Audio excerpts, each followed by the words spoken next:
अस्सलाम वालेकुम रहमतुल्लाहि वबरकातुहू। प्यारे बच्चों, आप लोगों का इस्तकबाल है मुतल्ला सीरीज़ नीट इम्तिहान की तैयारी में। और मैं हूँ शेख जावेद अहमद और हम लोग डिस्कस कर रहे हैं चैप्टर नंबर 6 तौरीस की सालमती बुनियाद मॉलिकुलर बेसिस ऑफ इनहेरिटेंस। बच्चों, आज जो टॉपिक हम लोग डिस्कस करने वाले हैं वो है ह्यूमन जीनोम प्रोजेक्ट। इस टॉपिक का नाम क्या है? Human genome project. अब ये ह्यूमन जीनोम प्रोजेक्ट क्या है, कैसा बना है, कैसा काम किया गया, इसको हम समझने की कोशिश करेंगे। उससे पहले एक छोटी सी बात कि अब तक हमने क्या देखा। हमने कहा डीएनए, डीएनए का रेप्लिकेशन होता है, डीएनए का ट्रांसक्रिप्शन होता है, उससे बनता है आरएनए, आरएनए का ट्रांसलेशन होता है, उससे बनता है प्रोटीन। तो इसी तीन टेक्निक को, इन तीनों टेक्निक को यूज करके ह्यूमन जीनोम प्रोजेक्ट के ऊपर काम किया गया है। जब इन तीनों टेक्निक्स की, इन तीनों मेथड की, इन तीनों प्रोसेस की, इन तीनों अमल का जब डिस्कवरी हुआ, उसके बाद ये पॉसिबल हुआ कि ह्यूमन जीनोम प्रोजेक्ट इनिशिएट किया जाए। ना ह्यूमन जीनोम प्रोजेक्ट क्या है? तो बेसिकली ह्यूमन जीनोम प्रोजेक्ट ये क्या है? ये एक ऐसी कोशिश है जिसके जरिए इंसानों के अंदर जो डीएनए है उसके अंदर बेस सीक्वेंस कैसी है, डीएनए के अंदर न्यूक्लियोटाइड की सीक्वेंस कैसी है, उसको मालूम किया गया। नाउ हम लोग स्टार्ट करते हैं कि यहाँ जो बहुत बहुत बेसिक कंसेप्ट है, और वो बेसिक कंसेप्ट क्या है? वो बेसिक कंसेप्ट ये है कि इस ह्यूमन जीनोम प्रोजेक्ट का इस्तेमाल क्यों किया गया, ताकि हमारे बॉडी के अंदर जो डीएनए है उस डीएनए की तरतीब कैसी है। डीएनए की तरतीब क्यों मालूम करना है? डीएनए की तरतीब इसलिए मालूम करना है क्योंकि इस दुनिया का सबसे बड़ा शाहकार, इस दुनिया के अंदर सबसे अच्छी कोई चीज है तो वो है अशरफुल मखलूक यानी इंसान। तो इंसान कैसे बना है? इंसान के अंदर ये सलाहियतें कहाँ से आई? आप देखिए, इंसान की एक आंख है, एक आंख कई सारी चीजों को देखती है। एक कान है, वो कई सारे आवाजों को सुनता है, उसको डिफ्रेंशिएट करता है। जबान है, वो कई सारी चीजों को अलग करती है। और ये तीनों सलाहियतें एक इंसान के अंदर है, जबकि ये तीन सलाहियतें आपको एक अलग अलग एनिमल के अंदर अलग अलग देखने को मिलेगी। तो इसीलिए यहाँ पर साइंसदानों के नज़दीक ये बहुत इंपॉर्टेंट टॉपिक इसलिए बना क्योंकि इंसान अशरफुल मखलूक है, इसके पास कई सारी सलाहियतें हैं। तो ये कई सारी सलाहियतें इंसान के पास आई कहाँ से? तो ये इंफॉर्मेशन कहाँ से आई, ये इंफॉर्मेशन कहाँ पर स्टोर है, ये इंफॉर्मेशन कहाँ से आती है? तो उसका सोर्स है डीएनए। तो फिर डीएनए के अंदर क्या है, डीएनए कैसा है, इंसानों के अंदर जो डीएनए है उसकी सीक्वेंस कैसी है जो ये इंफॉर्मेशन उसके पास आ रही है। तो इसी को मालूम करने के लिए प्रोजेक्ट स्टार्ट किया गया, जिसका नाम है ह्यूमन जीनोम प्रोजेक्ट। अभी देखिए यहाँ पर भी इन्होंने गड़बड़ किया है, इसको ब्यूमन कर दिया, इसलिए इसको छोड़ देना। यहाँ याद रखना कि यहाँ पर क्या है, ह्यूमन जीनोम प्रोजेक्ट। नाउ ये जो डीएनए है, हमने जो अभी तक जो हमने पढ़ा, गुज़िश्ता अबवाब में हमने जो पढ़ा कि हमने क्या पढ़ा कि डीएनए में क्या होती है, बेसिस होती है जो मखसूस तरतीब है जो किसी उज़ुइयों में जेनेटिक मालूमात को क्या करती है, तायुन करती है। तो डीएनए की स्पेसिफिक सीक्वेंस है, डीएनए की स्पेसिफिक अलाइनमेंट है जिसकी बेसिस पे वो अवेलेबल है, और उस सीक्वेंस की वजह से उज़ुइयों के अंदर कैरेक्टरिस्टिक डिसाइड है। आंख कैसी होंगी, ब्राउन होंगी, काली होंगी, नाक कैसी होंगी, बड़ी होंगी, छोटी होंगी, कलर कैसा होगा, ब्लैक होगा, किस तरह से कलर होगा, ये सारी चीजें कौन डिसाइड किया हुआ है? हमारे बॉडी के अंदर, हमारे सेल के अंदर, हमारे न्यूक्लियस के अंदर जो डीएनए के अंदर क्या है, बेसिस की क्या है, तरतीब है, उसने डिसाइड किया। दूसरे अल्फाज में हम ये कह सकते हैं कि एक उज़ुई या एक फर्द का जेनेटिक मेकअप डीएनए सीक्वेंस में मौजूद होता है। यानी आप कैसे होंगे, क्या होगा, जेनेटिक मेकअप आपका कैसा है, ये जेनेटिक मेकअप कौन डिसाइड कर रहा है? डीएनए की सीक्वेंस। अगर आप डीएनए की सीक्वेंस को चेंज कर दें तो जेनेटिक मेकअप क्या हो जाएगा, चेंज हो। जेनेटिक मेकअप चेंज हो गया तो उज़ुया चेंज हो जाएगा। दो लोग हैं, अगर हम बात करें कि दो अफराद, तो दो अफराद मुख्तलिफ है, तो डीएनए के सीक्वेंस में भी कम अज कम किसी जगह पर क्या होते हैं, इख्तलाफ होता है, वो एक दूसरे से क्या होते हैं, मुख्तलिफ होते हैं। मतलब फॉर एग्जाम्पल मैं हूँ और आप है, आप में और मेरे अंदर फर्क है, कलर का फर्क हो सकता है, आंखों के कलर का फर्क हो सकता है, मेरे दांतों का कलर हो सकता है, मेरे दांतों के शेप का कलर हो सकता है, मेरा कान है, कान के शेप का कलर हो सकता है, मेरी हाइट है, हाइट का शेप हो सकता है। तो ये जो फर्क है, ये फर्क किसकी वजह से आया, ये डिफरेंस किसकी वजह से आया, ये डिफरेंस आया डीएनए सीक्वेंस की वजह से। किसकी वजह से आया ये फर्क, डीएनए की सीक्वेंस की वजह से। फिर यही जो डीएनए सीक्वेंस है, फॉर एग्जांपल एक इंसान दूसरे इंसान से अलग क्यों है, इसलिए अलग है क्योंकि एक इंसान का डीएनए दूसरे इंसान के डीएनए से अलग है। इसी को उन्होंने अपना हाइपोथेसिस बनाया, इसी को उन्होंने अपना क्या बनाया, मफरूजा, अपना हाइपोथेसिस बनाया कि ऐसा हो सकता है। तो और इसी जुस्तजू के वास्ते और इसी चीज को मालूम करने के लिए कि ये बात सही है क्या, कि एक इंसान का डीएनए दूसरे इंसान के डीएनए से कितना अलग होता है, इस वजह से फिर उन्होंने स्टार्ट किया इंसानी जीनोम। इंसानी जीनोम के मुकम्मल डीएनए सीक्वेंस की जुस्तजू को क्या दिया उसने, जन्म, है ना। हम हमारे अंदर किसी भी चीज का इंटरेस्ट कब डेवलप होता है, हम ये चीज करना चाहिए कब होता है, जब हमको लगता है कि यार इसके पीछे कुछ चीजें हैं जो बहुत अच्छी चीजें, बहुत बड़ी रीजनेबल चीजें, तब जाके हम उस पर सोचने लगते हैं। तो यहाँ पर भी ऐसा ही हुआ, जब साइंसदानों को ये समझ में आया कि यहाँ कुछ ना कुछ खास बात है, कुछ ना कुछ यहाँ पर चेंजेस है, कुछ ना कुछ तब्दीली है, एक इंसान दूसरे इंसान से तब्दील है, ये जो क्यूरियोसिटी की किस वजह से तब्दीली है, तो वो डीएनए की वजह से तब्दीली है। तो फिर अब ये मालूम किया जाए कि उस डीएनए के अंदर सीक्वेंस कैसी है, जेनेटिक इंजीनियरिंग। अब ये जो पूरा वर्क है डीएनए के सीक्वेंस मालूम करने, ये पॉसिबल क्यों हुआ, तो ये पॉसिबल हुआ जेनेटिक इंजीनियरिंग टेक्निक्स, किसकी वजह से हुआ, जेनेटिक इंजीनियरिंग। अब ये इंजीनियरिंग था, लेकिन ये यहाँ पर भी उन्होंने उर्दू में मिस्टेक्स किया है, ठीक है, तो इसको याद रखना, यहाँ पर भी एक और गलती है, ये जेनेटिक इंजीनियरिंग है, क्या है वहां पर लिखा हुआ, जेनेटिक इंजीनियरिंग, क्या है, जेनेटिक इंजीनियरिंग टेक्निक्स, क्या है, जेनेटिक इंजीनियरिंग टेक्निक्स को याद रखना। कि क़याम के साथ जहां डीएनए के किसी हिस्से को अलग करके क्लोन करना मुमकिन है। अब ये बहुत इंपॉर्टेंट है, क्लोन करना ना, what is mean by clone, clone का मतलब होता है कॉपी करना, क्लोन का मतलब क्या होता है, कॉपी करना, यानी मैं हूं, अगर मेरे जैसा एक कोई और बनाएंगे तो उसको क्या बोलेंगे आप, क्लोन, है ना। हम पढ़ते क्लोनिंग, क्लोनिंग हम सुन रहे हैं, हमने बहुत सारी पिक्चर्स आपने देखी होंगी, तो उसमें भी क्लोनिंग के ऊपर डिस्कशन हुआ। क्लोनिंग क्या है, बेसिकली क्लोनिंग का मतलब होता है एक से दूसरी कॉपी बनाना। जिस तरह हम रेप्लिकेशन की बात करते थे, डीएनए से डीएनए बनाने के अमल को हम क्या कहते थे, रेप्लिकेशन। ये जो प्रोसेस है रेप्लिकेशन का, ये नेचुरल है, लेकिन आर्टिफिशियल अगर कोई प्रोसेस आप करते हैं, सिंथेटिकली कर रहे हैं, आप अपने हाथ से अगर कर रहे हैं, इंसान अपने मैन मेड अगर कोई चीज है, तो वो कहलाती है क्लोन, वो क्या कहलाती है, क्लोन। तो डीएनए के किसी हिस्से को अलग करके उनको क्या करना, क्लोन करना मुमकिन हुआ, किसकी वजह से, जेनेटिक इंजीनियरिंग टेक्निक की वजह से।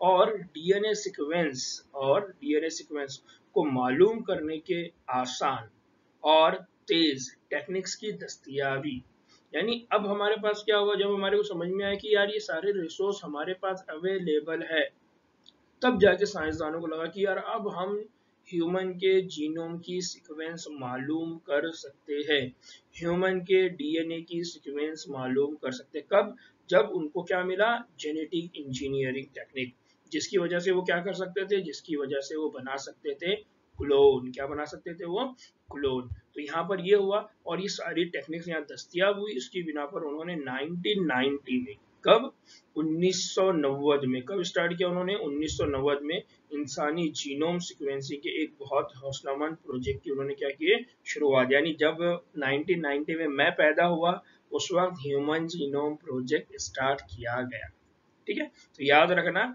1990 में, एग्जाम का ये एमसीक्यूज है, एमसीक्यूज पूछा जाता है इस पे कि ह्यूमन जीनोम प्रोजेक्ट कब शुरुआत हुई, तो ह्यूमन जीनोम प्रोजेक्ट की शुरुआत कब हुई, 1990 में। यहाँ पर कौन सी टेक्निक्स यूज की गई, तो यहाँ टेक्निक्स कौन सी इस्तेमाल की गई, genetic engineering techniques. Genetic engineering techniques कैसी होती है, कैसा परफॉर्म करते हैं, ये सारा डिस्कशन हम बायोटेक्नोलॉजी के चैप्टर में करेंगे, ठीक है। नाउ ये जो ह्यूमन जीनोम प्रोजेक्ट है, ह्यूमन जीनोम प्रोजेक्ट जो 1990 में स्टार्ट हुआ, इसको एक अजीम प्रोजेक्ट कहा जाता है। क्या कहा जाता है, अजीम प्रोजेक्ट, इसको बहुत ग्रेट प्रोजेक्ट कहा जाता है। क्या कहा जाता है, ग्रेट प्रोजेक्ट। अब इसको ग्रेट प्रोजेक्ट क्यों कहते हैं? एमसीक्यूज में अक्सर इस पे पूछा जाता है कि human genome project it is a question mark, it is a great project, एक अजीम प्रोजेक्ट है। क्यों?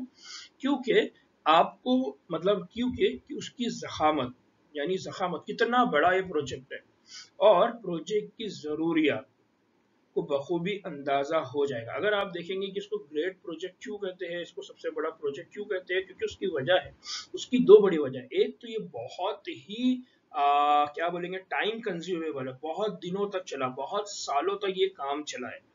दूसरा, इस प्रोजेक्ट की जो ज़रूरत है थी, इसकी जो नीड थी, इसको जो अमाउंट लगने वाला था, इसको जो काम करने के लिए साइंसदान लगने वाले थे, वो कई साइंसदान वहां पर मिलकर उन्होंने इसको काम किया। कई लाखों में साइंसदानों ने मिलकर ह्यूमन जीनोम प्रोजेक्ट, यानी एक सोचिए आप कि अल्लाह की सिर्फ एक मखलूक है, अल्लाह ताला का सिर्फ एक मखलूक है इंसान, उसकी स्टडी करने के लिए कितने साल लगे, उसके सिर्फ डीएनए की स्टडी करने के लिए कितने साल लगे, कितने साइंसदान लगे। ठीक है, इसीलिए उसको रब्बुल आलमीन कहा जाता है, इसलिए वो बहुत जबरदस्त है। यानी एक ग्रेट प्रोजेक्ट जिसको आप ग्रेट प्रोजेक्ट बोल रहे हैं, उस ग्रेट प्रोजेक्ट को रन करने वाला जिसको आप बोलते हैं ग्रेट, वो ग्रेटेस्ट है ना। ठीक है, तो यहाँ पर याद रखना है कि इसको क्या कहना है, ग्रेट प्रोजेक्ट। क्यों? उसकी दो चीजें, एक तो वो बहुत जखीम है, बहुत ज्यादा है, बहुत बड़ा है, दूसरा उसकी जरूरियातें बहुत ज्यादा थी।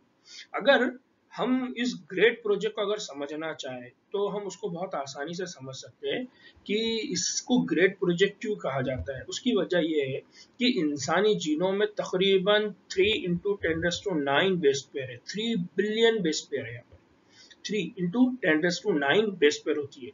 और अगर एक बेस सीक्वेंस, अगर एक बेस को सीक्वेंस अगर करना है, यानी एक बेस को अगर आपको सीक्वेंस करना है, तो उसकी कीमत जो थी उस वक्त वो थी $3। कितनी थी? $3। $3 का मतलब क्या है? $3 का मतलब ये, अगर आज के अकॉर्डिंग हम बात करें, डॉलर की कीमत 70 से 75 रुपये है, तो उसको मल्टीप्लाई कर लीजिए, मतलब तकरीबन 250 से ज्यादा एक डीएनए के सीक्वेंस को। अब आप उसी 250 को ये 3 × 10⁹ से मल्टीप्लाई करिए, कितना हो रहा है? अरबों खरबों रुपये हो रहे हैं लगाए। तो एक बेस पेयर को कितने पैसे लग रहे थे? उसको लग रहे थे $3। तो शुरुआत में अंदाजन कीमत तो यही थी। तो प्रोजेक्ट की कीमत तकरीबन कितनी पहुंच गई? $9 बिलियन। कितनी पहुंच गई? $9 बिलियन। तो इतना बड़ा ये प्रोजेक्ट था, इसके अंदर इन्वेस्टमेंट इतनी थी, इसलिए इसको ग्रेट प्रोजेक्ट कहा जाता है। मजीद अगर हासिल शुदा मालूमात को किताबी शक्ल में जमा किया जाए, अगर ये जो इंफॉर्मेशन मिल रही है, जो सीक्वेंस मिल रही है, अगर इसको किताब की शक्ल में अगर बनाया जाए और किताब के हर वक्त में 1000 हरूफ हो, और किताब के हर वर्क में क्या हो? 1000 वर्क हो, और हर किताब 1000 औराफ की हो, तो एक इंसानी खलिए से डीएनए सीक्वेंस की मालूमात को जमा करने के लिए 3300 ऐसी किताबों की क्या पड़ेंगी? जरूरत पड़ेगी। कितनी किताबों की? 3300 किताबों की। तो आप सोचिए कि अगर एक इंसान के जीनोम का अगर आप सीक्वेंस कर रहे हैं, उसकी इंफॉर्मेशन को अगर आप स्टोर कर रहे हैं, एक पेज पे अगर आप स्टोर कर रहे हैं, तो आपको 1000 वर्ड अगर आप लिख रहे हैं, 1000 लफ्ज अगर आप वहां लिख रहे हैं, तो 1000 लफ्ज एक वर्क पे लिखने के बाद भी आपके पास जो किताबें बन रही है, उनके नंबर कितने आ रहे हैं? 3300। तो इसको याद रखिए, बहुत इंपॉर्टेंट है। क्या है कि ह्यूमन जीनोम प्रोजेक्ट के अंदर टोटल ह्यूमन का जीनोम कितना बड़ा है? 3000, 3 × 10⁹ बेस पेयर। उसके अगर बात करें, एक बेस पेयर की अगर बात करें, तो उसको कितना खर्च आ रहा है? $3। तो अगर कंप्लीट जीनोम को अगर करेंगे, टोटल कॉस्ट कितना आ रहा है? $9 बिलियन। एमसीक्यूज, यहाँ से डायरेक्टली एमसीक्यूज बनते हैं, यहाँ से डायरेक्टली क्वेश्चन बनते हैं। ह्यूमन का जीनोम कितना बड़ा है? 3 × 10⁹ बेस पेयर की, तो एक बेस को कितना पैसा लग रहा था? $3। और अगर पूरे 3 × 10⁹ बेस पेयर को अगर सीक्वेंस करेंगे, तो टोटल कीमत कितनी आ रही थी? तो टोटल कितनी आ रही थी? $9 बिलियन। और अगर इनको किताब की शक्ल में किया जाए तो क्या हो रहा था? किताब की शक्ल में किया जाए तो तकरीबन 3300 बुक्स हमको क्या करना पड़ेगा? अवेलेबल कराना पड़ेगा। इतने बड़ी बुक्स हमको क्या करेंगे? लगेंगे। तो ये बहुत इंपॉर्टेंट है, बहुत इंपॉर्टेंट है, बहुत इंपॉर्टेंट है। ये इस एतबार से भी इंपॉर्टेंट है कि यहाँ से MCQs बनेंगे, और इस एतबार से भी इंपॉर्टेंट है कि इससे हमारे ईमान में इजाफा होता है। वो किस तरह से? क्योंकि अल्लाह ताला ये कहते हैं कि ये जो दुनिया है, ये इतना बड़ा जो शाहकार है अल्लाह ताला का, अगर हमने मतलब पूरी जितने समंदर का पानी है अगर वो रोशनाई बन जाए, जितने दरख्त है वो कलम बन जाए, तब भी अल्लाह ताला के यहाँ जितनी बातें हैं हम उसको कोड नहीं कर सकते, हम उसको लिख नहीं सकते। दुनिया के अंदर जितने भी अल्लाह ताला ने शाहकार बनाए हैं, अगर हम लिखने के लिए बैठ जाए, इतनी रोशनाई भी ला ले, इतने कलम भी ला ले, तब भी हम उसकी बातों को नहीं कवर कर सकते, उनको हम एक जगह मरकूज नहीं कर सकते। इसलिए अल्लाह ताला का शुक्र अदा करना चाहिए कि अल्लाह ताला ने हमको अशरफुल मखलूक बनाया, हमको अक़ल दिया, हमको सलाहियत दिया, हमको पढ़ने की सलाहियत दिया, हमको अच्छे वालिदैन दिया, हमको अच्छे दोस्त दिया, हमको अच्छी टेक्नोलॉजीज दिया। ठीक है, तो अल्लाह ताला का हमेशा इस मामले में शुक्र अदा करते रहना चाहिए। नाउ बच्चों आगे बढ़ते हैं। इसमें एक और इम्पोर्टेंट चीज जिसको हमको याद रखना है वो क्या है कि जो ह्यूमन जीनोम प्रोजेक्ट है इसको कंप्लीट होने के लिए टोटल 13 साल लग गए। ह्यूमन जीनोम प्रोजेक्ट को कंप्लीट होने के लिए कितने साल लग गए? 13 साल लग गए, जिसकी राब्तगी, अब इसके राब्तगी का मतलब क्या है? इसको कंट्रोल कौन कर रहा है या इसको कौन रन कर रहा है? तो इसकी राब्तगी यूएस डिपार्टमेंट ऑफ एनर्जी, किसने किया? यूएस डिपार्टमेंट ऑफ एनर्जी और नेशनल इंस्टीट्यूट ऑफ हेल्थ ने। तो यहाँ पर सबसे पहली चीज कि ह्यूमन जीनोम प्रोजेक्ट हुआ, और ह्यूमन जीनोम प्रोजेक्ट को कितने साल लग गए? 13 साल। इसको कंप्लीट होने के लिए कितने साल लगे? 13 साल। तो MCQs का ये क्वेश्चन है, इसको याद रखिए। MCQs में यह पूछा जाएगा कि ह्यूमन जीनोम प्रोजेक्ट को कितने साल लगे, तो उसको कितने साल लगे? 13 साल। दूसरा बड़ा MCQs पूछा जाता है वो है कि ह्यूमन जीनोम प्रोजेक्ट जो था तो उसकी राब्तगी का मतलब है उसको कंट्रोल किसने किया, किसने कंट्रोल किया, उसको रन कौन कर रहा था, कौन सी ऑर्गेनाइजेशन थी जिसने इस प्रोग्राम को चलाया? तो उसमें सबसे पहला नाम है यूएस डिपार्टमेंट ऑफ एनर्जी। ये बहुत इंपॉर्टेंट है, इसको याद रखिए, यूएस डिपार्टमेंट ऑफ एनर्जी। और दूसरा है नेशनल इंस्टीट्यूट ऑफ हेल्थ, जिसको आमतौर पे हम बोलते हैं NIH। क्या कहते हैं? NIH। तो इसको याद रखना है आपने कि ये दो नाम बहुत इंपॉर्टेंट है। एक नाम क्या है? US department of energy. दूसरा नाम क्या है? National institute of health. National institute of health. तो ये दोनों के इश्तिराक से, इन दोनों के मिली जुली, इन दोनों के मिलने से ये पूरा प्रोजेक्ट रन हुआ। और एक और इम्पोर्टेंट चीज कि ये जो HGPA यानी ह्यूमन जीनोम प्रोजेक्ट है, इसके इब्तिदाई सालों में, यानी जब ये स्टार्ट हुआ तो सबसे पहले कौन आए? ये दो आए, यूएस डिपार्टमेंट ऑफ एनर्जी और नेशनल इंस्टीट्यूट। फिर कुछ सालों में उसको हायर किया वेलकम ट्रस्ट, यूके। दूसरा इनके बाद कौन आया यहाँ पर? इनके बाद यहाँ पर आया वेलकम ट्रस्ट। कौन आया? वेलकम ट्रस्ट, जो कहाँ की थी? यूके, यूनाइटेड किंगडम के अहम पार्टनर्स बने। बाद में फिर कौन आया? तो पहले कौन था? यूएस डिपार्टमेंट ऑफ एनर्जी और नेशनल इंस्टीट्यूट। फिर कुछ सालों के बाद कौन आया? Wellcome Trust. ना अब इसके बाद और कौन आया? उसके बाद आया जापान। उसके बाद वहां पर कौन पार्टिसिपेट किया? जापान। उसके बाद पार्टिसिपेट किया फ्रांस। किसने किया? फ्रांस। उसके बाद पार्टिसिपेट किया जर्मनी। किसने पार्टिसिपेट किया? उसके बाद जर्मनी। उसके बाद उसके अंदर पार्टिसिपेट किया चाइना यानी चीन ने। तो यहाँ बहुत इंपॉर्टेंट चीज है कि यहाँ जो ताउन मिला, यहाँ पर जो हेल्प मिली वो किससे मिली? उसमें सबसे पहले हेल्प मिली वेलकम ट्रस्ट से, फिर उसके बाद जापान, फ्रांस, जर्मनी, चाइना, ये सारे ममालिक वहां पर पार्टिसिपेट करे। तो ये बहुत इंपॉर्टेंट चीज है, एग्जाम में अक्सर क्वेश्चन पूछा जाता है। एग्जाम में क्वेश्चन जो पूछा जाता है वो वेलकम ट्रस्ट से रिलेटेड है, कौन सी ट्रस्ट पार्टिसिपेट की। और दूसरा क्वेश्चन पूछा जाता है वो है कि कौन आया, किसने रन किया, कौन सी ऑर्गेनाइजेशन थी जो ह्यूमन जीनोम प्रोजेक्ट को रन करती थी। तो उनका नाम क्या है? यूएस डिपार्टमेंट ऑफ एनर्जी और नेशनल इंस्टीट्यूट ऑफ हेल्थ। और ये जो कंप्लीट ह्यूमन जीनोम प्रोजेक्ट है, ये ह्यूमन जीनोम प्रोजेक्ट है, ये मुकम्मल कब हुआ? तो ये मुकम्मल हुआ 2003। ये ह्यूमन जीनोम प्रोजेक्ट की तकमील कब हुई? इसकी तकमील हुई 2003, है ना। 1990 में स्टार्ट हुआ। कब स्टार्ट हुआ? तो ये 1990। और ये कंप्लीट कब हुआ? 2003। कब हुआ? 2003। 3। तो इस तरह से टोटल कितने साल लगे इसको? 13 साल। टोटल कितने साल लगे? 13 साल। तो याद रखना इसकी शुरुआत हुई थी 1990 में और उसका इख्तिताम हुआ 2003 के अंदर। नाउ डीएनए के अब ये जो प्रोजेक्ट हुआ इससे क्या फायदा है? तो डीएनए के तगय्युर के असरात के बारे में हासिल शुदा मालूमात बनी नौ इंसान पर असरअंदाज होने वाली बीमारियों की तशखीस, इलाज और किसी दिन इनको रोकने में इनकलाबी नई राहें क्या कर सकती है? खोल सकती है। तो अब ये जो ह्यूमन जीनोम प्रोजेक्ट हुआ इससे फायदा क्या हुआ? इसके असरात क्या होंगे? इससे हमारे दुनिया में क्या फायदे होंगे? तो इसमें ये कहा जाता है कि इस मालूमात से हम क्या कर सकते हैं? इंसानों के ऊपर जो बीमारियां आ रही है उन बीमारियों को हम क्या कर सकते हैं? पहचान सकते हैं, उनका एनालिसिस कर सकते हैं, उनके डायग्नोस कर सकते हैं। यानी आज देखिए आप, आज हम जो टेक्निक्स यूज कर रहे हैं, हम कौन कौन सी टेक्निक यूज कर रहे हैं? हम यही टेक्निक यूज कर रहे हैं, पीसीआर कर रहे हैं, है ना, हम एंटीजन टेक्निक्स यूज कर रहे हैं, हम 2 घंटे में 3 घंटे में बता दे रहे हैं कि कौन सी बीमारी। ये सब पॉसिबल क्यों हुआ?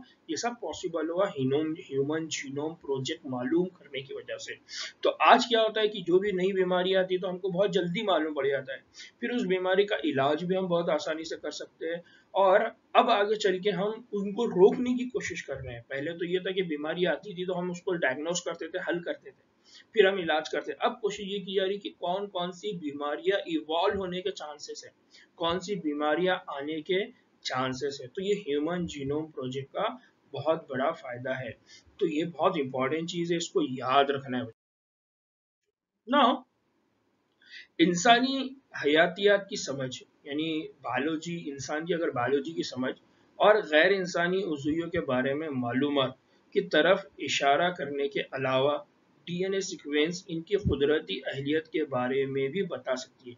यहाँ पर एक और इम्पॉर्टेंट फायदा क्या है? इसका एक और इम्पॉर्टेंट फायदा ये है कि हमको क्या मिलेंगे? इंसान की हयातियात यानी इंसान की बायोलॉजी, कि इंसान की बायोलॉजी के मामले में बात हमको समझ में आएगी कि ब्रेन काम कैसे करता है, हार्ट काम कैसा करता है, किडनी काम कैसा करती है, यहाँ पर कौन कौन से प्रोटीन हैं जो काम करते हैं। अगर आप परेशान हो तो कौन से प्रोटीन आएंगे, अगर आप खुश हो तो कौन से प्रोटीन आएंगे, अगर आप बीमार है तब आपके बॉडी के अंदर क्या चेंजेस हो सकते हैं। तो ये समझ में आएगा। फिर गैर इंसानी उज़ुइयों के बारे में मालूमात की तरफ क्या होगा? इशारा मिलेगा। तो गैर इंसानी उज़ुए यानी जो इंसानी उज़ुए नहीं है उससे हटकर कौन कौन से उज़ु हैं जो गैर इंसानी उज़ुए नहीं कहलाएंगे। तो गैर इंसानी उज़ुए से रिलेटेड यानी अब इंसानी उज़ु में यानी हर जानदार के अंदर आंख है, कान है, नाक है, लेकिन इसके अलावा भी कुछ ऐसे उज़ु है जो इंसान के अंदर नहीं है। पंख है, पर है, ये इंसानों के अंदर नहीं है। फीदर्स जो पूरी बॉडी के ऊपर होते हैं दूसरे जानदारों के, इंसानों के अंदर नहीं है। तो कुछ ऐसे उज़ु है जो इंसान के अंदर नहीं है लेकिन वो दूसरे जानदारों के अंदर है। फिर डीएनए सीक्वेंस की इंफॉर्मेशन की वजह से हमको क्या मालूम पड़ेगा? कुदरती अहलियत। कुदरती अहलियत का मतलब क्या है कि इंसान के अंदर नेचुरली क्या क्या एबिलिटीज है, नेचुरली इंसान के पास कौन कौन सी सलाहियत है, ये क्या क्या कर सकता है, ये सारी चीजें हमको क्या हो सकती है? मालूम हो सकती है। अगर ये हमको मालूम होगी तो क्या फायदा होगा? अगर ये हमको मालूम हो गई तो हम हिफ्जान सेहत यानी हम हमारी हेल्थ का ख्याल रखेंगे। ज़रात, अगर ये मालूम पड़ गया तो हम ज़रात अच्छे से करेंगे। ज़रात और इसका क्या लेना देना है कि हम ये सारे कि हमको किस तरह के फूड मटेरियल चाहिए, हम उन्हीं को काश्तकारी करेंगे, हम उन्हीं की ज़रात करेंगे, उन्हीं को हमारे खेतों में उगाएंगे जिनसे इंसानों को ज़्यादा क्या होगा? फ़ायदा होगा। तो ज़रात यानी गैर ज़रूरी तौर पर जो आप दूसरे प्लांट या दूसरे खेत वगैरह इस्तेमाल कर रहे हैं उनकी जगह हम इस तरह के फ्रूट्स वगैरह ग्रो करेंगे, उनकी काश्तकारी करेंगे, उनकी ज़रात करेंगे जो इंसानों के लिए फायदेमंद हो। फिर तवानाई की पैदावार की अब हम क्या कर सकते हैं? इससे हमको मालूम है कि यार इंसानों के अंदर तवानाई के लिए क्या क्या चीज़ें नीड है। तो हम इस प्रोजेक्ट के जरिए या इस तरह की इंफॉर्मेशन के जरिए क्या कर सकते हैं? तवानाई की पैदावार कर सकते हैं, अलग अलग सोर्स हम डेवलप कर सकते हैं जो हमको एनर्जी प्रोवाइड करे। इसी तरह से हम क्या कर सकते हैं? माहौलियाती तहफ़्फ़ुज़, ये बहुत इंपॉर्टेंट टॉपिक है आज का, सबसे बर्निंग टॉपिक है माहौलियाती तहफ़्फ़ुज़। तो ह्यूमन जीनोम प्रोजेक्ट की वजह से हम हमारी हिफ्ज़ानी सेहत, ज़राअत, तवानाई की पैदावार और माहौलियाती तहफ़्फ़ुज़ के लिए क्या कर सकते हैं? इसका इस्तेमाल कर सकते हैं। यानी वो सारी चीज़ें जो इंसानों के ऊपर असरअंदाज हो सकती है, सारी चीज़ें जो इंसानों के ऊपर क्या हो सकती है? असरअंदाज होती है, जिनका इंसानों के ऊपर अफेक्ट पड़ सकता है, तो वो हमको कैसे मालूम पड़ेगी? वो इंसान से ही मालूम पड़ेगी। तो ये बहुत इंपॉर्टेंट चीज़ है बच्चों। मैं अगेन दोबारा बोल रहा हूँ कि अल्लाह ताला ने ये जो मखलूक बनाया, अशरफुल मखलूक जिसको आज कहते हैं हम, जिसको हम इंसान कहते हैं, सूरज इसके लिए है, चांद इसके लिए है, पानी इसके लिए है, दरख्त इसके लिए है, गाड़ियाँ इसके लिए, रास्ते इसके लिए, ये ऐसी अशरफुल मखलूक अल्लाह ताला ने बनाई। इसलिए हमने बार बार अल्लाह ताला का शुक्र अदा करना चाहिए, उसकी बारगाह में बार बार सजदा रेज होना चाहिए, बार बार उसका शुक्र अदा करना चाहिए ना। बच्चों आगे बढ़ते हैं। कई गैर इंसानी मॉडल, कई इंसानी गैर मॉडल जैसे बैक्टीरिया, ईस्ट और सेनेरो हैबिटेंट्स एलिगेंस, ठीक है, ये एक और है। एक आज़ादा सेनेरो हैबिटेंट्स एलिगेंस क्या है? ये एक आज़ादा तौर पर रहने वाला नॉन पैथोजेनिक निमेटोड है। नॉन पैथोजेनिक निमेटोड मतलब ऐसा निमेटोड जिससे कोई बीमारी नहीं हो सकती, जिससे किसी की हलाकत नहीं होगी। इसी तरह से ड्रोसोफिला, ये फ्रूट नालाई, पौधों में चावल और अराबिडोप्सिस। तो ह्यूमन जीनोम प्रोजेक्ट के अलावा bacteria, yeast, Caenorhabditis elegans, Drosophila, पौधों में चावल और अराबिडोप्सिस वगैरह के जीनोम सीक्वेंस किए जा चुके हैं। और ये एमसीक्यूज का बहुत फेवरेट क्वेश्चन है कि ह्यूमन जीनोम के अलावा और किन किन के सीक्वेंसिंग हो चुकी है, किन की सीक्वेंस हमको मालूम है, कौन कौन से जानदारों के सीक्वेंस हमको मालूम है। तो bacteria, yeast, Caenorhabditis elegans, Drosophila, rice, Arabidopsis thaliana. तो ये इनके नाम आप लोगों को याद रखना है। Bacteria, yeast, Caenorhabditis elegans, Drosophila, rice, Arabidopsis thaliana. ये सारे के सारे ऐसे जानदार हैं जिनकी सीक्वेंस हमारे पास अवेलेबल है। डीएनए की ह्यूमन जीनोम सीक्वेंस के अलावा इन सारे एनिमल्स की भी जीनोम सीक्वेंस हमारे पास क्या है? अवेलेबल है। ये इनकी फोटोज है, ये राइस है, ये ड्रोसोफिला है, ये बैक्टीरिया है, ये सिनेरो हैबिटेट एलिगेंस है, और ये क्या है? चावल है, राइस है। तो इन सब की डीएनए के सीक्वेंस आज हमारे पास क्या है? अवेलेबल है। नाउ बच्चों आगे और बढ़ते हैं। इंपॉर्टेंट चीज में कि इसका जो तरीक़ेकार है, इसकी जो मेथोडोलॉजी है कि इसको किस तरह से डेवलप किया गया। तो ह्यूमन जीनोम प्रोजेक्ट की जो मेथोडोलॉजी है, जो तरीक़ेकार है, उस तरीक़ेकार में जो सबसे इम्पॉर्टेंट चीज़ है वो कि ये इसको डेवलप करने के लिए, ह्यूमन जीनोम प्रोजेक्ट को रन करने के लिए यहाँ पर दो अप्रोचेस यूज की गई है। यहाँ पर दो अप्रोचेस है। एक अप्रोच के तहत इन तमाम जीन्स की पहचान करना था जो आरएनए की तरह एक्सप्रेस होते हैं, जो आरएनए बनाएंगे, जो क्या बनाएंगे? आरएनए, यानी जिनका ट्रांसक्रिप्शन होगा, ट्रांसक्रिप्शन के बाद वो क्या बनाएंगे? आरएनए। तो जो आरएनए बनाएंगे बस उन्हीं सीक्वेंस, क्योंकि हमने पढ़ा हुआ कि कुछ सीक्वेंसेस ऐसी हैं जो अनट्रांसक्राइब रीजन है, जिनका ट्रांसक्रिप्शन नहीं होता, और कुछ ऐसे कुछ रीजन थे जिनसे कोई आरएनए नहीं बनेगा। तो वो कौन कौन से रीजन है जिससे क्या बनते हैं? आरएनए। तो उनको कहा गया एक्सप्रेस टैग सीक्वेंस। क्या कहा उनको? Express sequence tag. उनको क्या नाम दिया गया फिर? Express sequence tag, EST। उनको क्या नाम दिया गया? EST। तो पहली अप्रोच क्या थी? पहली अप्रोच थी EST। EST मतलब ऐसी सीक्वेंस जिनसे क्या बनता है? आरएनए। आरएनए का एक्सप्रेशन होता है, आरएनए बनता है, उन सीक्वेंस को क्या कहा गया? EST। इसीलिए पहली अप्रोच का नाम, पहली टेक्निक का नाम, पहली मेथड का नाम, पहले तरीके का नाम क्या है? EST, express sequence tag. क्या नाम है? Express sequence tag. नाउ दूसरा जो तरीका था वो था नामालूम अप्रोच। नामालूम अप्रोच, जिसमें तमाम जीनोम के मजमूए को महज सीक्वेंसिंग, जिसमें कोडिंग और नॉन कोडिंग सीक्वेंस शामिल है। पहले वाले में सिर्फ आरएनए, और आरएनए भी ऐसा जिसके अंदर क्या थी? कोडिंग सीक्वेंस थी। दूसरी वाली अप्रोच में क्या करें? दूसरी वाली अप्रोच में सबकी सीक्वेंस कर दी, सबकी सीक्वेंस कर दी, सबको बना दी। अब उसमें कोडॉन और नॉन कोडॉन, ऐसे सीक्वेंस जो मालूमात देंगी और ऐसे सीक्वेंस जो मालूमात नहीं देंगे, जिससे प्रोटीन बनेगा, कुछ चीजें ऐसी जिससे प्रोटीन नहीं बनेगा, तो उनको भी शामिल किया गया। बाद में मुख्तलिफ सीक्वेंस के खित्तों को उनके नाम तफवीज की गए। बाद में क्या करेंगे आप, उनमें से छोटे छोटे पार्ट्स को क्या करेंगे, उनके नाम देंगे, उनके नाम को उनको क्या करेंगे, उनको नाम देंगे कि ये कोडॉन है, ये कोडिंग सीक्वेंस है, ये नॉन कोडिंग सीक्वेंस है, इससे प्रोटीन बनता है, इससे प्रोटीन नहीं बनता है। तो यहाँ पर बहुत इंपॉर्टेंट है। पहली वाली अप्रोच में क्या था, पहली वाली अप्रोच में वो सारे जीन, वो सारी डीएनए सीक्वेंस जो एक्सप्रेस होती है, जिससे आरएनए बनता है और आरएनए से प्रोटीन बनता है, यानी सिर्फ जिनका एक्सप्रेशन होता है, उन्हीं को यूज किया गया। लेकिन दूसरी अप्रोच में वो सबको लिया उन्होंने, जो एक्सप्रेस होती है और जो एक्सप्रेस नहीं भी होती है, उन सबको उन्होंने हासिल किया। तो ये बहुत इंपॉर्टेंट है। और ये जो दूसरी वाली टेक्निक है उसको कहा जाता है सीक्वेंस एनोटेशन। क्या कहा जाता है इसको, सीक्वेंस एनोटेशन। क्या कहा जाता है, सीक्वेंस एनोटेशन टेक्निक। तो पहली वाली टेक्निक और दूसरी वाली टेक्निक में क्या फर्क है, पहली वाली टेक्निक के अंदर सिर्फ ऐसे आरएनए, ऐसे डीएनए सीक्वेंस जो आरएनए बनाती है, और स्पेशली वो आरएनए जिनका क्या होता है एक्सप्रेशन, मतलब जिनसे क्या बनते हैं, प्रोटीन। दूसरी वाली टेक्निक में सबको, जिससे प्रोटीन बनता भी है और जिससे प्रोटीन नहीं बनता, उन सब की सीक्वेंसिंग करें। बाद में उनको नाम दिया गया, उनके नाम अनाउंस किए गए, उनको नाम तफवीज किए गए, और इसी नाम की तफवीज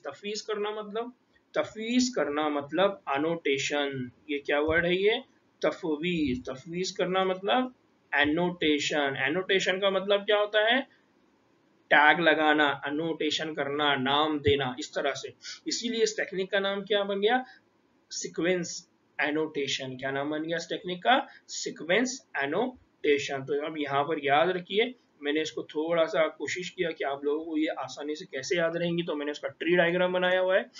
दो तरीक़ेकार थे, दो तरीक़ेकार है, दो तरीक़ेकार में से एक का नाम है EST, जिसको हम कहते हैं एक्सप्रेस सीक्वेंस टैग। दूसरा तरीक़ेकार क्या है, सीक्वेंस एनोटेशन। क्या है, सीक्वेंस एनोटेशन। तो याद रखिए, ह्यूमन जीनोम प्रोजेक्ट के अंदर दो मेथड यूज किए गए, एक है EST एक्सप्रेस सीक्वेंस टैग, दूसरा सीक्वेंस एनोटेशन। दूसरा टेक्निक कौन सा यूज किया गया, सीक्वेंस एनोटेशन। नाउ बच्चों, जब ये टेक्निक परफॉर्म की गई, EST हो या सीक्वेंस एनोटेशन, तो इसमें क्या गया, इसमें ये किया गया कि खलिए से, इसमें क्या किया गया, खलिए से मुकम्मल डीएनए अलहदा किया गया। सबसे पहला काम क्या था, सबसे पहला काम था डीएनए को अलहदा करना।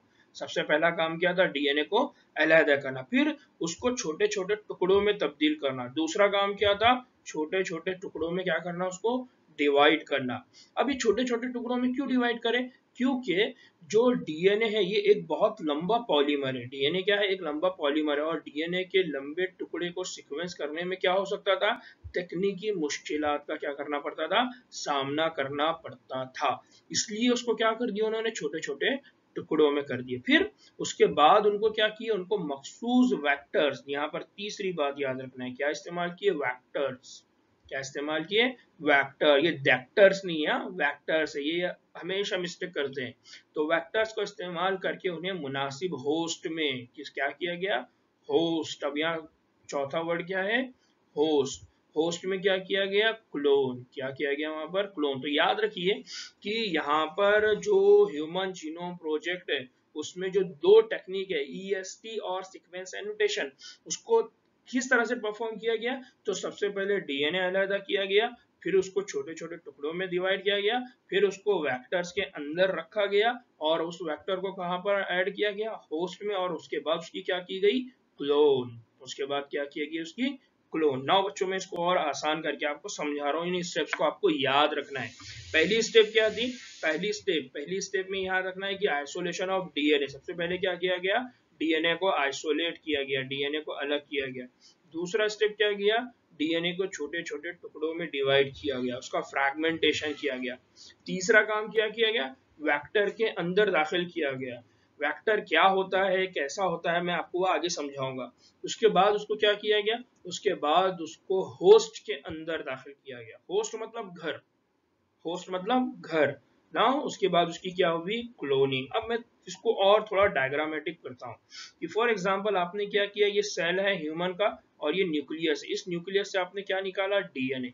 यहाँ पर आपने उससे क्या निकाला, डीएनए। ये डीएनए बहुत लंबा था, डीएनए बहुत लंबा था, इसलिए आपने क्या कर दिया, उसको छोटे छोटे टुकड़ों में क्या कर दिया, डिवाइड कर दिया। अब छोटे छोटे जो टुकड़े आपको मिल गए, तो अब इन छोटे छोटे टुकड़ों को आपने क्या किए, इनको आपने एक वेक्टर इस्तेमाल किए।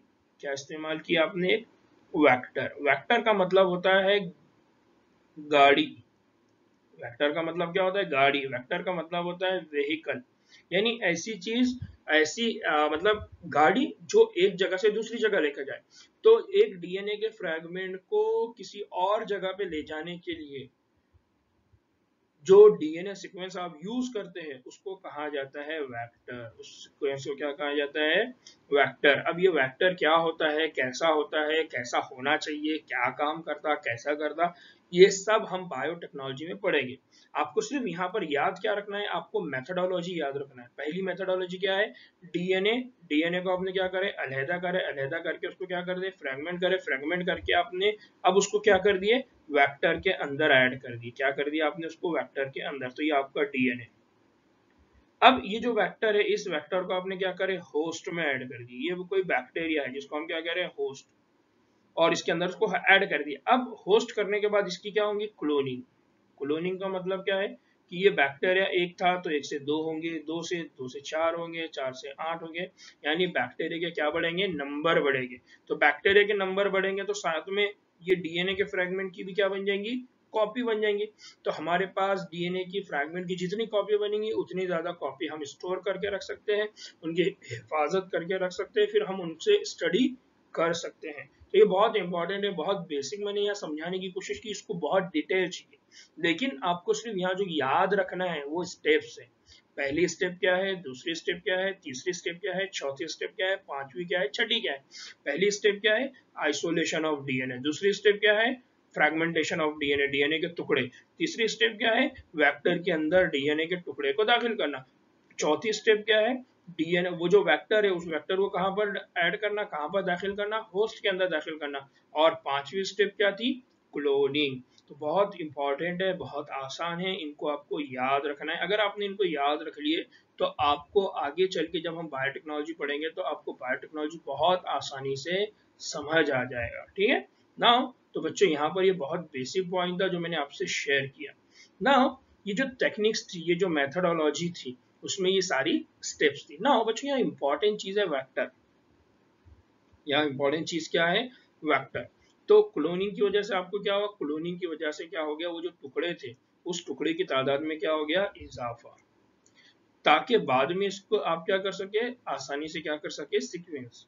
फॉर एग्जाम्पल आपने एक सीक्वेंस लिए और उस फॉर एग्जाम्पल एक डीएनए का टुकड़ा लिया आपने, अब आपके पास वो एक ही टुकड़ा है। अब अगर आपने उसको इस्तेमाल किया, गलती अगर वहां पर कुछ हो गई, तो अब आपके पास दूसरा उसका कोई कॉपी अवेलेबल है क्या, नहीं। फिर अगेन आपको पूरा काम करना पड़ेगा, डीएनए निकालना पड़ेगा, टुकड़े करना पड़ेगा। तो इसलिए बेहतर ये है कि आप क्या करो, कॉपी कर लो। जैसा आप जो नोट्स अभी लिख रहे हैं, अगर ये नोट्स अगर आप किसी को देना चाहते हैं तो पहले आप इसकी जेरोक्स कर लो, ताकि अगर आपने उसको दिया और उसने अगर गुमा दिया, उसने कहीं पर भुला दिया या कहीं और रख दिया, तो नुकसान किसका है, नुकसान आपका है।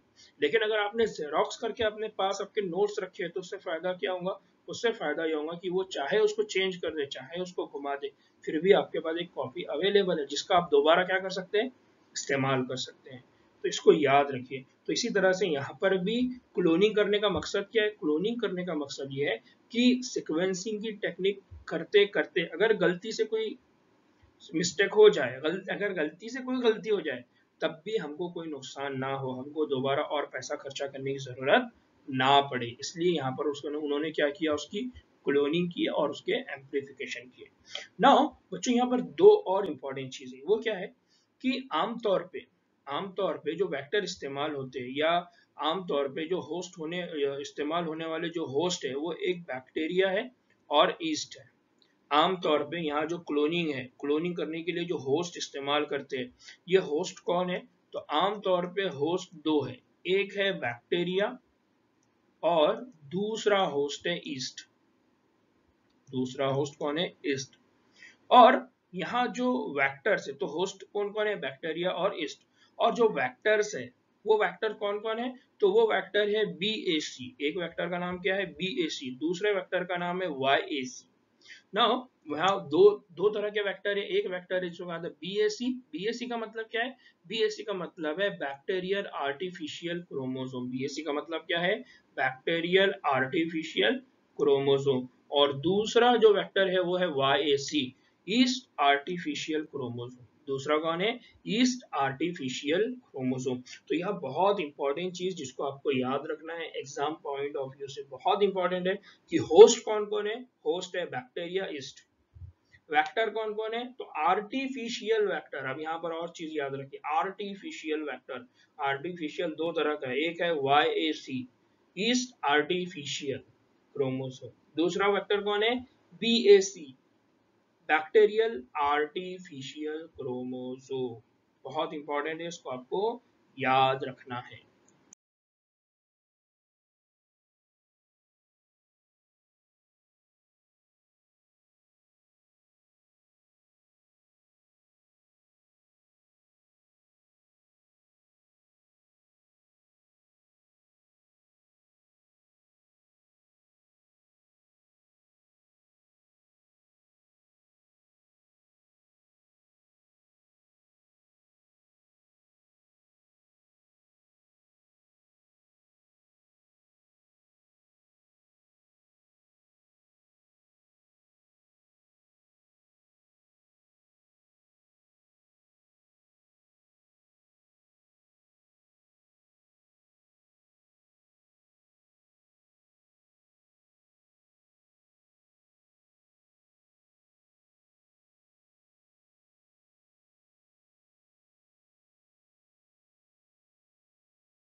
नाउ बच्चों बहुत इंपॉर्टेंट चीज है कि जीनोम का जेनेटिक और फिजिकल नक्शा, अब बाद में क्या करें, हर एक का यानी हर क्रोमोसोम का उनका जीनोम का जेनेटिक और फिजिकल नक्शा, जैसा हम हमारा घर का नक्शा बनाते इसी तरह से उसका फिजिकल नक्शा कि ए है, जी है, सी है, इसको बाज़ाब्ता लिखा गया, उसको लिखा गया। तो अब वो कैसा, वो काम करने के लिए क्या किया गया, तो ये जो काम करना था उसके लिए इस्तेमाल करें रेस्ट्रिक्शन एंडोन्यूक्लियस पॉलीमॉर्फिज्म। इसका इस्तेमाल करें वहां पर, रेस्ट्रिक्शन एंडोन्यूक्लियस पॉलीमॉर्फिज्म। ये एक टेक्निक है, ये क्या है, टेक्निक है जिसको कहा जाता है रेस्ट्रिक्शन इंडोन्यूक्लियस पॉलीमॉर्फिज्म। तो RFLP, restriction fragment length morphism. दूसरा क्या है, रेस्ट्रिक्शन फ्रैगमेंट लेंथ मॉर्फिज्म और रेस्ट्रिक्शन इंडोन्यूक्लियस पॉलीमॉर्फिज्म। यहाँ याद रखना है कि इस टेक्निक का इस्तेमाल करके क्या किया गया, फिजिकल नक्शा बनाया गया। ठीक है, तो restriction endonuclease polymorphism RFLP। Now इसके बाद क्या हुआ कि चंद रिपीटेटिव डीएनए सीक्वेंस, जिनको क्या कहा जाता है, माइक्रो सैटेलाइट कहते हैं, के बारे में फिर हमको क्या हुई, मालूमात हासिल हुई और इस मालूमात के जरिए फिर हमने क्या किए, सीक्वेंस बनाए। तो बेसिकली जो माइक्रो सैटेलाइट है, ना what do you mean by microsatellite DNA, microsatellite DNA मतलब repetitive DNA sequence. Microsatellite DNA का मतलब क्या होता है, repetitive DNA sequence. For example A कई सारे ए है, ठीक है, तो ये आपका एक माइक्रो सैटेलाइट, कई सारे T T T T T T है, तो ये माइक्रो सैटेलाइट। या कहीं पर eighty eighty eighty eighty eighty eighty इस तरह से एटी एटी है, यानी हजार, कई सारे, तो ये एटी आपका क्या बन गया, माइक्रो सैटेलाइट। तो जो रिपीटेटिव डीएनए सीक्वेंस होती है उसको क्या बोला गया, माइक्रो सैटेलाइट। तो ह्यूमन जीनोम प्रोजेक्ट के अंदर इस तरह के माइक्रो सैटेलाइट डीएनए का इस्तेमाल करके क्या किया गया, नक्शा बनाया। जैसा हम हमारे पास मार्कर रखते हैं, हम मार्कर रखते हैं, फॉर एग्जांपल आपको यहाँ से मुंबई जाना है, या यहाँ से हैदराबाद जाना है, यहाँ से आपको महाराष्ट्र से दिल्ली जाना है, या महाराष्ट्र से राजस्थान जाना है, या महाराष्ट्र से आपको हैदराबाद तेलंगाना जाना है। तो आप क्या करेंगे, बीच के जितने स्टेशन आते हैं उनको आप मार्क करेंगे, यानी वो आपके लिए क्या रहेगा, साइन बोर्ड रहेगा कि अब ये आ गया, अब इसके बाद ये आएगा, इसके बाद ये आएगा, इसके बाद ये आएगा। तो इससे आपने क्या किया, डिस्टेंस तय करे, आपने आपके सफर की लंबाई तय करे। इसी तरह से डीएनए सीक्वेंस के अंदर मैक्रो सैटेलाइट डीएनए का इस्तेमाल करके उनका क्या इस्तेमाल किया, उनका क्या मालूम किया गया, साइज, उनके बीच की सीक्वेंस को। ठीक है, तो इसको याद रखिए ना। बच्चों इस लेक्चर में हमने यहाँ तक देखा, इसके आगे भी हम बहुत सारी चीजें देखेंगे और अगले सेक्शन में हम इनको और भी अच्छे से क्या करेंगे, समझने की कोशिश करेंगे। तो उम्मीद है कि आप लोगों को ह्यूमन जीनोम प्रोजेक्ट ये जो होता है, ये किस तरह से रन होता है, समझ में आया होगा। इसके अंदर जो मेथोडोलॉजीज यूज की गई, वो मेथोडोलॉजीज किस तरह से इस्तेमाल होती है, कैसे रन हुई, वो भी आपको समझ में आया होगा। इसमें कई सारी न्यू टर्मिनोलॉजीज है, उसको भी आपको क्या करना है, याद रखना है। तो उम्मीद है कि आप लोगों को ये लेक्चर समझ में आया होगा। अगेन दूसरे कि लेक्चर्स को ज़्यादा से ज़्यादा शेयर करिए, इस पूरे लेक्चर को आगे तक देखिए, अपने दोस्तों से भी कहिए, अपने फैमिली में भी कहिए कि इन लेक्चर्स को कंप्लीट देखिए। जितना ज़्यादा आप व्यू करेंगे उतना ज़्यादा हमारा फ़ायदा होगा, हमारा फ़ायदा होगा तो हम बहुत अच्छे से इन कामों को और अंजाम दे सकेंगे।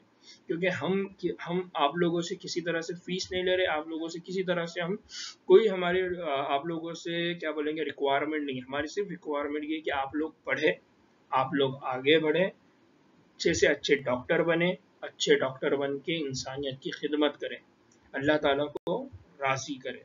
दुआओं में याद रखिए, इंशाल्लाह नेक्स्ट लेक्चर में फिर दोबारा हमारी मुलाकात होती है। ठीक है।